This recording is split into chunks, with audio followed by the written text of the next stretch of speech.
Welcome to another Top 5 here at MacGuffinPodcast.com. I am Brandi. I'm John. Today we're going to be talking about our top 5 coolest aliens. Not necessarily a reflection on the films themselves. Just how much we like the creatures or the thing that came to the planet in... the things that aren't humans, Yes. pretty much, we're talking about. There you go. So I guess I'll start things off. My number 5 is kind of going in the more realistic bent, which is a little bit of a contradiction with Aliens, but it's the film Fire in the Sky, based on the true abduction of Travis Walton back in the 70s. It came out in 1993, and what I love about this movie is in most abduction films, or even stories, they look like the gray aliens with their little, the big eyes. Yeah. In this movie, it takes that trope and turns it on its head. The gray alien look is actually a spacesuit the aliens wear when they come to Earth, and the aliens themselves have skinny necks and a little head with little tiny eyes. They really look inhuman, which is something that a lot of film aliens, they're just humanoids because they're a guy in a suit. And this abduction scene, I've said it before on the podcast, one of the scariest scenes I've ever seen. It's not a great movie. It's even a very flawed movie. But the aliens are fantastic, and the abduction scene is like number one as far as that subgenre goes. Cool. All right, well, my number 5, I almost feel bad recommending it because you can't see it yet in the United States. And that is... Attack the Block, which I honestly think is like such an impressive film. I've said that like it takes these alien tropes and it reconstructs them and it shows them to you in such a fun, awesome, entertaining way, with legitimate thrills and tension that I imagine it's kind of like what seeing Raiders of the Lost Ark must have been in 1982, going off of what those things. I mean, that is a bold statement to make, and I will stand behind it. I thought it was one of the best movies I've seen in a long time. And the aliens themselves are super cool. Like they're low budget effects, but they're like these black dogs with glowing jaws that chase you around, which sounds super cheesy when I say it. But sounds awesome. On screen, they're not just black. They're like the absence of anything. They're like the absence of life, like chasing you around with nothing but horrible jaws. Like no eyes, no anything, no features, just death with teeth chasing you around. And it is so cool. That sounds awesome. I really need to see that movie. It goes into wide release the end of July. We should throw out. Oh, it does? Yep. Oh, awesome. See it. My number 4 is one of the humanoid aliens I was just dissing in my number 5, but it's so cool, and that is The Predator from 1987. I mean, The Predator's fucking awesome. Maybe, you don't like guys with muscles kind of action movies. Maybe you think it's a ripoff of this low-budget movie called Without Warning that even starred the same actor playing the hunter alien in both movies.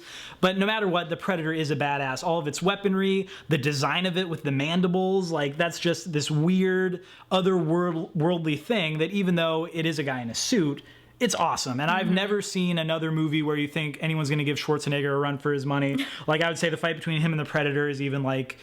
Ooh, like up there above the T-1000 fight probably in Terminator 2. It's just so awesome and badass. And yeah, it hasn't really had that many good sequels or spin-offs or anything like that, but it's such an interesting character that I really want to see the Predator keep coming back on film. The Predator. I like the Predator. All right, well... I'm cool with that. I'm cool with that. All right. My number 4 is one that I just have to include because it's one of my favorite films of all time. I've talked about it before, and it's E.T. I mean... E.T. rules. And who doesn't love E.T.? Yes, and I'm talking about the original E.T., not the CGI remade E.T. No, ignore that ever happened. Ignore that ever happened. But I like that you sort of have to imagine the way that the alien runs around, and you don't really get much of a sense of it until later when Elliot actually meets the alien, and then he's sort of like. It's amazing how you can make something that's a little bit grotesque and super cute at the same time. No, that's true. That's one of the few movies to pull that off. I know Yeah. E.T. horrified me as a child as much as I wanted him to be my best friend. Yeah, exactly. So you get a lot of complexity, just character complexity just based off of the shape of the alien, which I don't think is something that you see very often. Maybe we'll talk about it later. Oh! So moving on in a much more horror-centric direction from the lovable E.T., The Blob, the original Blob from 1958, directed by Irvin Yeworth Jr. I have to put a preamble that it's just the original, because in the remake, there are some things where it's not 100% this alien thing. You can't totally qualify it as an alien. Okay. So, in the original, an alien comes down in a meteor. It's this amorphous blob. As it eats people, it grows and it grows and it grows. And the effects, you don't really see them a lot in the original movie because they were hard to pull off. Honestly, it's maybe 30 seconds worth of footage of the actual blob doing its thing. But when you see it, it's awesome, and the way they intercut the scenes makes it really suspenseful. What's so good about it is that it is honestly something that could only come from another planet. And it's not a guy in a suit. It's not anything we can relate to, and the way they shot it, everything about it. It's just a really amazing idea. It had a really bad sequel with Son of the Blob, but the remake, although you might question its alienness, I would say is a superior movie, and I think The Blob is just one of the most original monsters to come out of Hollywood. Good times. All right, my number 3 is a pretty recent movie, and the design of the aliens is quite cool, but also the thing that makes them great is the relationship that they have between the humans on Earth, and that is District 9.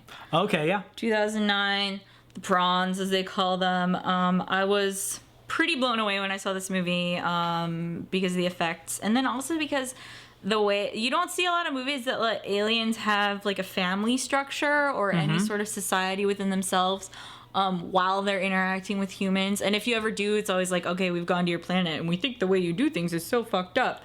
And that's not what this film is at all. And I just think it's some of the most honestly well-developed alien characters that have ever been on screen. Yeah, definitely. There's a lot. I love the relationship that is built between Wickus and Christopher. Was that his name? I'm now forgetting. I'm sorry. I saw the movie once when it came out. I really liked it, though. It's great. I mean, if you haven't seen it, you need to see it. It's so impressive. Some of the most badass moments ever on film. Oh, there are a couple times where I was like, yes! Just so excited that what had just happened in District 9. Great film. So my number 2 is a little guy we mentioned before. He died, and then he came back and went up to heaven, and his name is E.T. And everyone loves him. He didn't go to heaven. I mean, maybe he went up to the heavens. It's a joke from The Simpsons. Oh. It's from the X-Files episode of The Sorry. Simpsons. You really should watch it. It's quite hilarious. But like I said, even if you don't like the movie, like E.T.'s so fucking cute. Like, you just want to cuddle with him. Wait, why it's don't probably you like gross. E.T.? No. Why would anyone say that? There's got to be people. Everyone doesn't like something. There's always somebody who doesn't like something. Just like there's always somebody who loves something. But it doesn't matter, because E.T. is just a great guy. It doesn't matter if he's an alien. Doesn't matter if he has a weird long neck and a gross big head. He really wants to help people out. He's not even the alien bad guy that we're so used to in movies. He's a fucking runt of the litter. He got left behind. I know, and he's also a scientist. He's dilly-dallying in the field looking at a flower or whatever. Exactly, He's like that's the what's kid so on the cool. baseball team who's not paying attention when the ball comes to him. Like, that's what E.T. is. He's so just great. an inquisitive botanist who happened to not have a watch on that day, but we love him. Very much so. All right. My number 2, I feel like you're going to get mad at me. This is a little bit of a cop-out. All right. But he's an alien, okay? And I love this character. I don't think he's gotten his cinematic due, but Superman is my number bullshit. 2. No, I was going to put Superman on my list. Of Krypton motherfuckers. Like, I love Superman. Batman gets a lot of love on this podcast. Superman gets slammed back and forth. I think he hasn't I'm fine with Superman. He might have been on my list. had a good, like, a worthy movie made about him, but I love this character. This is going to be my nerdiest moment ever on the podcast. Okay, wait. One of my favorite books of all time is the novelization of the time when Superman died, Death and Life of Superman by Peter David. I've read that like 4 times. Wait, was That it a is the shit. novelization of the comic series? A novelization of the comic series. Wow. Yes. So did you read the comic series too? Now I'm just all confused. No, I didn't read the comic series too. I read that when I was a kid, and then I've read it a bunch of times since, and I think it's great. Somebody's pissed about Superman. I love Zod is at the door. I love Superman, and I will not apologize for it. Okay, I'm fine with Superman, and I honestly think movies 1, 2, and Returns were solid superhero movies. I mean, I'm not even a fan of the original movies, like the Christopher Reeve ones, really. I just I just love the character. Okay. And that's what this is about. All right, it's all about the character. So now, my number 1, you might kind of sense a theme when I do these top 5s. It's another horror character. Oh, do you like horror? But it is the Alien from Alien, directed by Ridley Scott, written by Dan O'Bannon. And I honestly think this alien is one of the most ingenious creatures ever created, but also just for distilling the most amount of fear. It is like honestly one of the perfect horror creations. The design is insane. Exactly.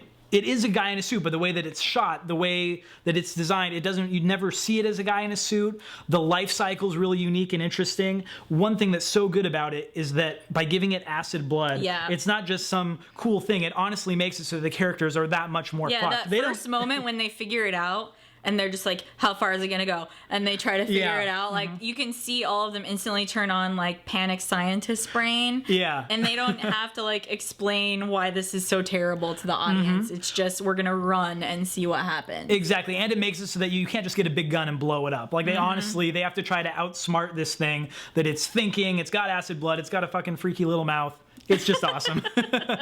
All right. Well, I think that's a great pick. I didn't pick it because I knew you would have it. But my number one is another one of a little bit creative one. But if we're talking coolest aliens, like the coolest alien has to be played by the coolest guy of all time, and that is David Bowie in The Man Who Fell to Earth. 1979, great movie. Like, he's just here chilling, trying to save his own planet by figuring out whether they can use our resources to survive. And he ends up going through these insane adventures. A very interesting film, and I mean, honestly, David Bowie, I'll throw it out there, he's the coolest dude who's ever lived. And if he's gonna play an alien, then that alien is gonna be the coolest alien that's ever been on film, like, just hands down. Okay, I mean, I think a fight between the Man Who Fell to Earth and the alien, we'll see who wins. We're not talking most vicious, we're talking coolest. If he could out cool the alien anytime. All right, well, he'd be cool for a few seconds before it bit off his face. But nothing against David Bowie, I gotta say, very cool pick. And that is our top 5 favorite aliens on film. You can let us know what you think at MacGuffinPodcast.com. Are you one of the people who thinks it's bullshit that Superman's an alien? I find it so weird that you qualified that, because of course Superman's an alien. I don't know. I just thought you were going to be mad at me because they were all like creatures. We're expecting a fight. I'm sorry. I'm sorry I let you down, Brandi. But why don't you bring the fight to MacGuffinPodcast.com with your hate and or love that might inspire hate from us. See you next time.